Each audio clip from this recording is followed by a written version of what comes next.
नमस्कार, मैं हूं आपके साथ मोनिका गुप्ता और आप देख रहे हैं जनतंत्र टीवी। स्वागत है आपका हमारी इस विशेष चर्चा में।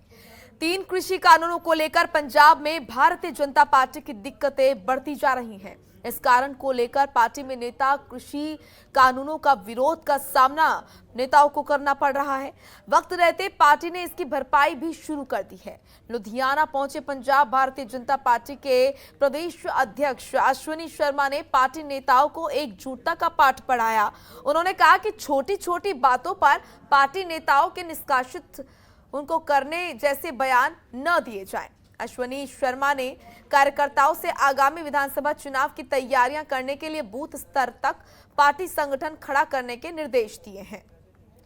तो आज इसी मुद्दे पर हम करेंगे चर्चा कि क्या 3 कृषि कानून पंजाब में भारतीय जनता पार्टी के लिए चुनौती बन रहे हैं और क्या 3 कृषि कानूनों को लेकर पंजाब बीजेपी में 2 राय देखने को मिल रही है, क्योंकि पंजाब चुनाव के मुहाने पर खड़ा है। ऐसे में पार्टी के भीतर इस तरह की कलह क्या दर्शा रहा है, इन तमाम मुद्दों पर आज हम करेंगे चर्चा।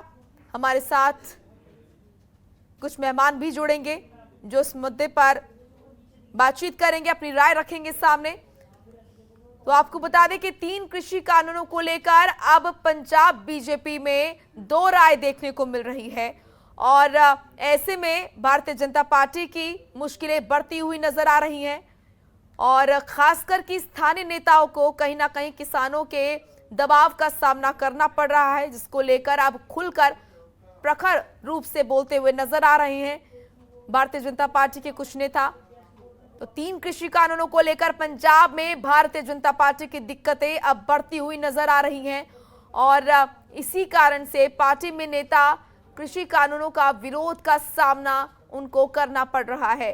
वक्त रहते पार्टी ने इसकी भरपाई भी शुरू कर दी है। आपको बता दें कि लुधियाना पहुंचे पंजाब भारतीय जनता पार्टी के प्रदेश अध्यक्ष अश्विनी शर्मा ने पार्टी नेताओं को एकजुटता का पाठ पढ़ाया है।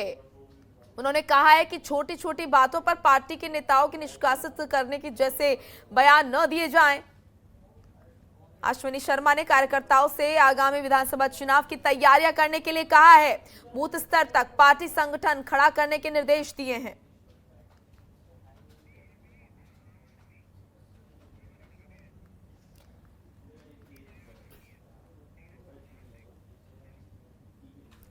तो हमारे साथ कुलदीप धालीवाल जुड़े हैं, प्रवक्ता हैं बीजेपी से, और देव मान हमारे साथ जुड़े हैं, प्रवक्ता हैं आपके। आप सभी का स्वागत है। सबसे पहले कुलदीप जी, मैं आपका रुख करूंगी। पंजाब बीजेपी में 3 कृषि कानूनों को लेकर आखिर 2 राय क्यों देखने को मिल रही है? क्या इसको ये माना जाए कि जो स्थानीय नेता हैं उनके ऊपर किसानों का दबाव पड़ रहा है, ये इसका असर है? और अगर ऐसा है तो क्या आने वाले वक्त में ये भारतीय जनता पार्टी के लिए चिंता का विषय नहीं है, क्योंकि आप सभी को पता है कि पंजाब इस वक्त चुनाव के मुहाने पर खड़ा है।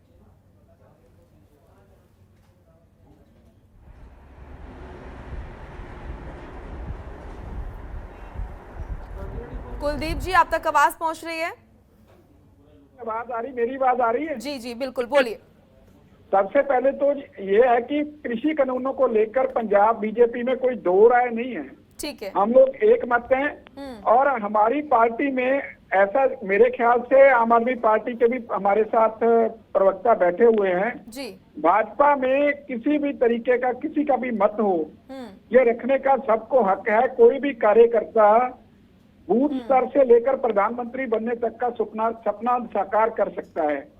तो उसमें किसी का अगर कुछ हम उसको कहें कि मतभेद नहीं है, कोई मतभेद नहीं है, मतभेद हो सकता है, उसका स्वागत है, लेकिन अभी तक हमें कोई भी ऐसा दिखा नहीं, सिवाय जोशी जी को, जिसको आप बोल रहे हैं। जोशी जी को दूसरी पार्टियों में जाना था, तो दूसरी पार्टियों में जाने के करके उन्होंने अपना जो एक बनाना था आधार, उसके लिए उन्होंने पार्टी को बदनाम किया और समय रहते पार्टी ने उनको जो है बाहर का रास्ता दिखा दिया। बाकी और कोई भी कार्यकर्ता ने कभी भी, हम जो भी माननीय प्रधानमंत्री जी ने अगर ऐसा नहीं है उसके साथ करें, तो अश्विनी शर्मा क्यों एकजुटता का पाठ पढ़ा रहे हैं? क्या कारण है, क्यों जरूरत पड़ी इसकी? नहीं, देखिए वो जब हम लोग कहीं पे भी, ये कृषि कानूनों के चलते नहीं है, अगर आप कृषि कानूनों के चलते देखेंगे तो कांग्रेस का विरोध हुआ। आज उन्होंने पर्चे कटवाए हैं सभी किसानों पर जिन्होंने उनका नवजोत सिद्धू का खटकल कला में विरोध किया। तो फिर उनका क्या माने, वो तो कृषि कानूनों के विरोध में किसानों का साथ दे रहे हैं। तो ये जो विरोध के करके नहीं, फिर भी जब चुनाव नजदीक आते हैं तो कोई ना कोई छोटे बहुत मतभेद चलते रहते हैं, उसके लिए कहा गया है। लेकिन क्या आपको नहीं लगता कि क्योंकि समय कम है और चुनाव जो है वो आने वाले हैं, पंजाब में विधानसभा चुनाव, उसको लेकर बहुत जरूरी है कि एकजुटता हो, एक मत हो सभी नेताओं का पार्टी में, और जो ये दो राय देखने को मिल रही है, जैसा कि आपने कहा कि मतभेद हो सकते हैं, क्या ये मतभेद भी सही है? क्या स्टैंड है पार्टी का इस वक्त 3 कृषि कानूनों को लेकर? पार्टी का स्टैंड बिल्कुल स्पष्ट है और पार्टी जो है लोगों में विकास के नाम पर माननीय प्रधानमंत्री जी ने जो देश को रास्ता दिखाया है विश्व गुरु भारत का, उस सपने को लेकर लोगों में जाएगी। और जो पंजाब में थोड़ा बहुत, क्योंकि तीनों पार्टियां, ये जो आंदोलन था ये लेफ्टिस्ट ने खड़ा किया था, और लेफ्टिस्ट का आंदोलन, अगर ये किसान बिल नहीं भी आता तो ये 2017 से प्रयोग चल रहा था, ये किसान बिल नहीं भी आता तो भी आंदोलन होना था, लेकिन किसान के कंधे पर रखने की वजह से मजबूरी बन गई, राइट विंग पार्टियां भी उनके साथ चली गई। मेरे को तो ये है कि अब वो लोगों में वोट किस आधार पे मांगेंगे, जैसे अकाली दल है वो मतलब राइट विंग पार्टी है, वो उनके पीछे तो चली गई, वोट कैसे मांगेगी अब आके लोगों में वापस आकर। ऐसे ही कांग्रेस का हाल है, कांग्रेस भी कंफ्यूज पार्टी है। कांग्रेस के जो अगर प्रवक्ता हमारे साथ है तो वो जवाब दे देंगे, उनके प्रधान जाखड़ साहब ने तो बिल्कुल हमारे साथ हैं, अर्शप्रीत जी खंडियाल है हमारे साथ, प्रवक्ता है कांग्रेस के, जवाब देंगे, आप बोलिए। तो उनके प्रधान जाखड़ साहब ने तो स्पष्ट रूप से बोल दिया कि अगर ये किसान आंदोलन ना आता तो जो धरने दिल्ली में लगे हैं हमारे दरवाजों के आगे लगने थे, क्योंकि हम जो इनके साथ वादा किया था, वादा खिलाफी हो गई हमसे, कर्जे माफी का दूसरे सारे, तो उनको बहाना मिल गया। उस बहाने से छल बल से इन्होंने लोगों को वर्गलाकर केंद्र की तरफ धकेल दिया और आज देश को सत्ते में डाला हुआ है। ठीक है अर्शप्रीत जी, अगर आपने सुना तो इस पर आपकी प्रतिक्रिया मैं चाहूंगी। कंफ्यूज पार्टी कांग्रेस, ये आपके प्रवक्ता कह रहे हैं जी? जी नहीं, ये कहना है बीजेपी के प्रवक्ता का, कुलदीप जी का। अच्छा जी, तो जिनको तैरना आता नहीं है वो हमें सिखाएंगे कि तैरा जाता कैसे। ये वो बात है जिसने इतना जुल्म ढाया है किसानों पे, उनको 7 महीनों से ज्यादा हो चुके हैं जब से बैठे हैं सर्दी में without electricity with so many issues. उसके बावजूद जो इनके प्रधानमंत्री हैं उन्होंने एक बयान नहीं दिया, एक ट्वीट नहीं किया। लोगों को बदले जरूर कर सकते, लेकिन अपने शहीद हैं, अपने देश के शहीद हैं, अपने किसान हैं, उनके लिए किस किसान को शहीद डिक्लेयर किया आपने? नॉट इवन किस किसान को आपकी सरकार तो बीजेपी सरकार जो है वो डिक्टेटोरियल तो पहले मोनार्क है ये, जो मोदी जी हैं हमारे, बिकॉज ये डिबेट डिस्कशन करते नहीं है जिसके बारे में और जिनके लिए फार्म लॉज हैं उससे पूछा नहीं। और एक और चीज बहुत जरूर बता दूं कि अनिल जोशी जी एक बहुत अच्छा एग्जाम्पल है कि कैसे डिक्टेटर अपनी पार्टी को गवर्न करते हैं। उन्होंने किसानों के हित में बात की, उनके हक बात की, उनको निकाल के बाहर फेंक दिया एंड 6 साल के लिए उनकी मेंबरशिप को रद्द कर दिया। तो जो इंसान बीजेपी का जो पार्टी का मेंबर है वो किसानों के हित में बात नहीं कर सकता, इनकी पार्टी में अगर रहना है तो आपको चमचा बन के रहना पड़ेगा, आपको जी कस्तूरी करनी पड़ेगी मोदी साहब की, और चाहे अच्छी प्रे हो आप चमचागिरी करने वाले, एक परिवार की चमचागिरी करने वाले, एकात्म मानववाद के सिद्धांत पे चलने वाले लोगों को चमचा बोलेंगे, क्या बात है? पंजाब के किसानों को जो उनकी प्रोक्योरमेंट थी, जो उनकी थी, उसकी प्रोक्योरमेंट हम नहीं करेंगे अगर आप डिजिटाइजेशन से एमएसपी नहीं डिस्ट्रीब्यूट करेंगे। किसान ने बार बार कहा कि ये मत कीजिए, इन्होंने कहा हम 1% भी प्रोक्योरमेंट नहीं करेंगे। ठीक है, आऊंगे आपके पास अर्शप्रीत जी। ठीक है, देवमान जी भी हमारे साथ लगातार बने हुए हैं, आम आदमी पार्टी के प्रवक्ता हैं। देवमान जी, आपका क्या स्टैंड है इस पर? क्या आम आदमी पार्टी के लिए भी किसी तरह की कोई दिक्कत है 3 कृषि कानून को लेकर? क्या स्टैंड आम आदमी पार्टी का है और क्या आपको लगता है कि वाकई 3 कृषि कानून जो है वो पंजाब बीजेपी के लिए चुनौती है?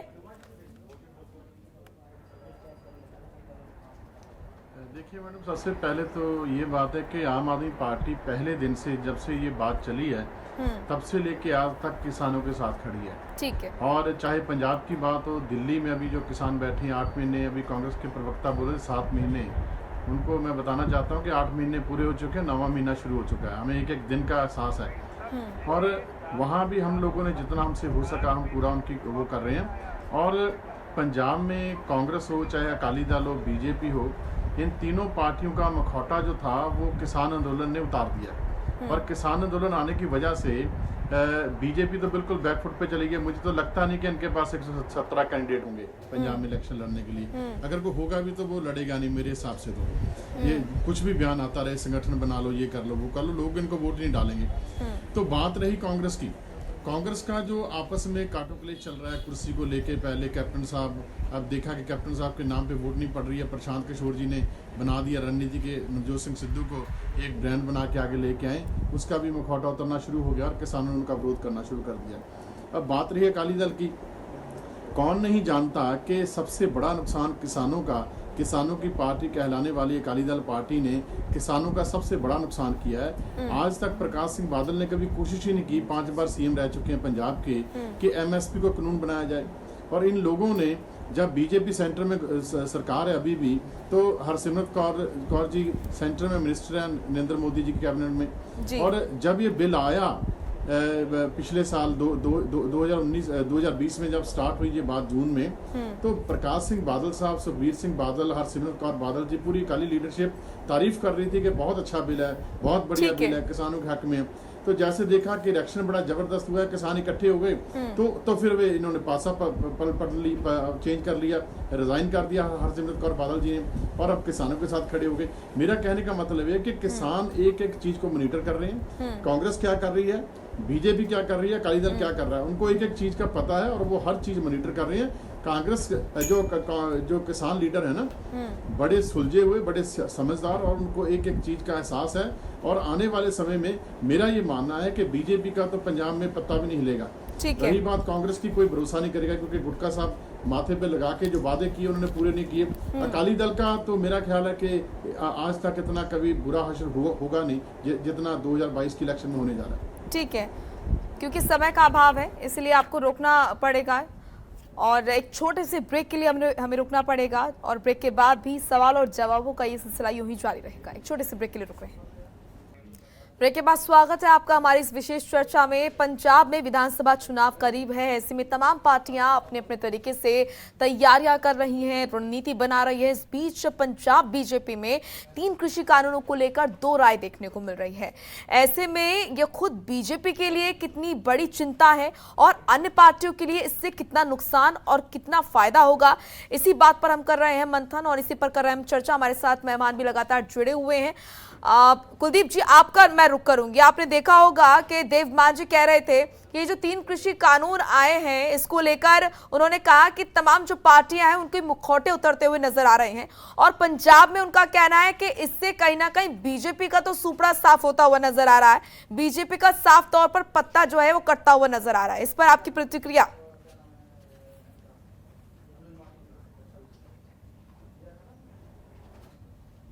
चीजों पे बात कही, एक तो डायरेक्ट बेनिफिट ट्रांसफर पे, तो डीबीटी पे इन्होंने सभी, चाहे वो आम आदमी पार्टी या संयुक्त किसान मोर्चे के भी कुछ लोगों ने, चाहे कांग्रेस है, सभी ने विरोध किया।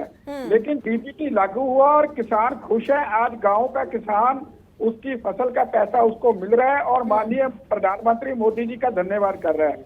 और दूसरी बात, उन्होंने हमें कहा कि ये चमचागिरी करते हैं। तो मैं उनसे कहना चाहता हूं कि जिन्होंने गांधी परिवार के अलावा उनको कोई और प्रधान नहीं मिलता, तो उनके चाटुकार हमको चमचा बोलते। हम तो एक आत्म मानववाद के सिद्धांत पर चलने वाले लोग हैं। हमारी पार्टी में कोई भी काउंसलर प्रधानमंत्री बनने का सपना देख सकता है। आप अपनी पार्टी के प्रधान बनने का सपना क्या देख सकते हो? और रही बात आम आदमी पार्टी की, देवमान साहब बहुत सम्मानीय है, मैं साहित्य के क्षेत्र से जुड़े हुए लोग हैं। नहीं की, उनसे पूछा नहीं, उनसे परमिशन नहीं ली, बोली जो चाहिए नहीं, दवाई चाहिए नहीं, वो क्यों दे रहे हो धक्के से? चाहिए नहीं। उन्होंने टाइम एंड अगेन बताया वो आपके due to the farm laws black marketing introduce कर दी, पहले तो ये चीज इस पे पेनल्टी होती थी, वो पेनल्टी को ही हटा दिया गया है। तो दिस इज व्हाट द मेरी बात को पूरा होने दीजिए, कोई बात नहीं, आपकी बात में सुनते हैं। ठीक है हर्षप्रीत जी, उनका कहना है कि आप उनकी बात पूरी होने दीजिए, फिर आप बोल लीजिएगा। ठीक है कुलदीप जी बोलिए। देवमान साहब जो आम आदमी पार्टी के प्रवक्ता हैं, साहित्य क्षेत्र से जुड़े हैं, मैं उनका सम्मान करता हूं, लेकिन उनसे पूछना चाहता हूं, इन्होंने कहा कि बीजेपी का तो कुछ अता पता नहीं पंजाब में। अरे भाई, आप तो भाड़े का सीएम चेहरा लेके आना चाहते थे। कुछ दिन पहले तक तो आप ट्वीट पर ट्वीट कर रहे थे। जब सिद्धू साहब कांग्रेस के प्रधान बन गए, अब कहां से सीएम का चेहरा लेके आओगे? आपके पास कोई सीएम का चेहरा के पास बीजेपी के पास हमें मत बोले आप, लीडर हमें नहीं मत है, बोले, अपने वर्कर हिसाब से अपने घर को संभाले। आपका घर हमारा आपको मुबारक। हुआ, हम अपने आप लोगों में अपने जाएंगे, हम आप अपने लोगों अपने में जाएंगे। साहब बीजेपी अपने घर में जाके हमारे घर की बात क्यों कर रही है? हमारे पास सीएम फेस भी है, सीएम भी है, हमारे पास लीडर्स भी हैं, वर्कर्स भी हैं। बीजेपी के पास इनमें से एक चीज नहीं है। और मैं बता देता हूँ, कुछ दिन पहले मान जिस साहब, थाली कुछ में दिन खाओगे, पहले तो आप जिस थाली में खाते हो, कुछ दिन पहले तो उसको सीएम के लिए भीख तो मांग यही रहे थे होगा। आप। अरे सीएम अगर के जिस थाली चेहरे के लिए खाओगे, भीख मांग रहे थे आप। कुछ दिन होगा। पहले सीएम के चेहरे के ये लिए आप भीख मांग रहे अपना थे लाभ आप। है, ट्वीट ये पर भीख आपका मांग रहे लाभ थे। ठीक है। सारे लोगों ने देखा। ठीक है कुलदीप जी, कहां से निकला है आपका सीएम का चेहरा? ठीक है, मैं आंसर ले लेती हूँ देवमान जी से। मोदी को देवमान जी, देश में को हराएगा तो अरविंद केजरीवाल हराएंगे। मैं ये कह रहा हूँ कि बीजेपी को इस चीज का एहसास नहीं है कि 3 बार अरविंद केजरीवाल सरकार बना चुके दिल्ली में, और तीनों बार उन्होंने बीजेपी के जो प्राइम मिनिस्टर है अभी नरेंद्र मोदी जी, उनको हराया। वो पर्सनल तौर पे अटैक करते थे, नक्सली बोलते थे और बोलते थे जी इनके पास कुछ नहीं है, ये इनके पास तो पॉलिटिकल एक्सपीरियंस नहीं है। 3 बार नरेंद्र मोदी जी को दिल्ली में बैठ के अरविंद केजरीवाल साहब ने हराया। इनको इस चीज का एहसास है कि नहीं है? और मैं ये बात बताना चाहता हूँ, देश के लोग, हमारी युवा पीढ़ी जो है, कृषि कानून के बारे में हर एक बात जानती है। और सबको पता चल गया, सर मेरी बात सुनिए, सबको पता चल गया कि झूठ क्या है, सच क्या है। वो पहली वाली राजनीति सब नहीं चलेगी। बीजेपी पहले बीजेपी आरएसएस नागपुर से चलती है, वहीं से और चल रही है। सर बीजेपी का एजेंडा है केजरीवाल ने कौन सा चुनाव मोदी जी के खिलाफ दिल्ली में लड़ा? मेरे को बताएं आप। केजरीवाल ने कौन सा चुनाव दिल्ली में मोदी जी के खिलाफ लड़ा है? ये सर दिल्ली की गलियों में नरेंद्र मोदी, अमित शाह हमने खुद देखे हैं वोट करते हुए अरविंद केजरीवाल के खिलाफ। हमारी बहन ममता बनर्जी जी हर्षप्रीत जी कुछ कहना चाह रहे हैं? हर्षप्रीत जी हाँ बोलिए। देखिए मेरी दरख्वास्त है सभी से, मेरी दरख्वास्त, let's have a civilised debate kindly, let's have a civilised debate gentleman, let's have a civilised debate please. मैं देवमान जी ठीक है, प्लीज कह दीजिए जी हर्षप्रीत जी धन्यवाद। जल्दी से, क्योंकि समय का अभाव है। जी मेरी दरख्वास्त है सबसे, let's have a civilised debate. मुझे मत इंटरप्ट कीजिए, मैं आपको नहीं करूंगा। तो नंबर 1 ये देखिए, आम आदमी के जो प्रवक्ता हैं आम आदमी पार्टी के, इनको तो शायद यही नहीं पता। ये कह रहे हैं कि हरसिमरत बादल जी कैबिनेट में हैं, तो हालांकि मेरे तो एंटाई हैं वो, लेकिन मैं इनको दुरुस्त करवा दूं कि हरसिमरत बादल कैबिनेट में थे। अपने फैक्ट थोड़े पेश कीजिए। इसी वजह से इनको ये भी नहीं पता कि आम आदमी पार्टी के पंजाब में किया कुछ नहीं है और आम आदमी पार्टी का कोई सपोर्ट नहीं है यहाँ पे। इस वजह से आम आदमी की पार्टी के जो लीडर्स हैं वो कांग्रेस में आ रहे हैं। इनके सिटिंग एमएलए कांग्रेस में आ रहे हैं, बिकॉज उनको भी पता है कि मेरी बात सुनिए, आप काम की बात करो। आपके पास है क्या? आपके पास है क्या बोलने के लिए? और तो और मैं आपसे कांग्रेस अकाली बीजेपी तीनों झूठी पार्टियां, एक नंबर की झूठी पार्टी है। इन्होंने किसानों का बहुत बड़ा नुकसान किया है, पूरा देश उनके खिलाफ है। आप कांग्रेस का पतन होने जा रहा पूरे देश में, ठीक है, जगह हिला दिए किसान आंदोलन ने। ठीक है हर्षप्रीत जी, देवमान जी और कुलदीप जी, क्योंकि समय का अभाव है आप सभी को यहाँ पर रोकना चाहूंगी। आप सभी का बहुत बहुत शुक्रिया इस चर्चा में शामिल होने के लिए, अपनी राय हमारे सामने रखने के लिए। तो पंजाब चुनाव के मुहाने पर खड़ा है, तमाम पार्टियां अपनी अपनी रणनीति बना रही है, लेकिन खास तौर पर पंजाब बीजेपी में 3 कृषि कानूनों को लेकर 2 राय देखने को मिल रही है। अब ऐसे में ये भारतीय जनता पार्टी के लिए चिंता का विषय हो सकता है, क्योंकि विधानसभा चुनाव करीब है। ऐसे में किस तरीके से इसकी भरपाई करती है भारतीय जनता पार्टी और कैसे इस पर अपनी तैयारी करती है, ये देखने वाली बात रहेगी। फिलहाल इस बुलेटिन में इतना ही। आप देखते रहिए जनतंत्र टीवी। नमस्कार। खबरों के निष्पक्ष विश्लेषण के लिए सब्सक्राइब करें Jantantra TV and press the bell icon. Never miss any update.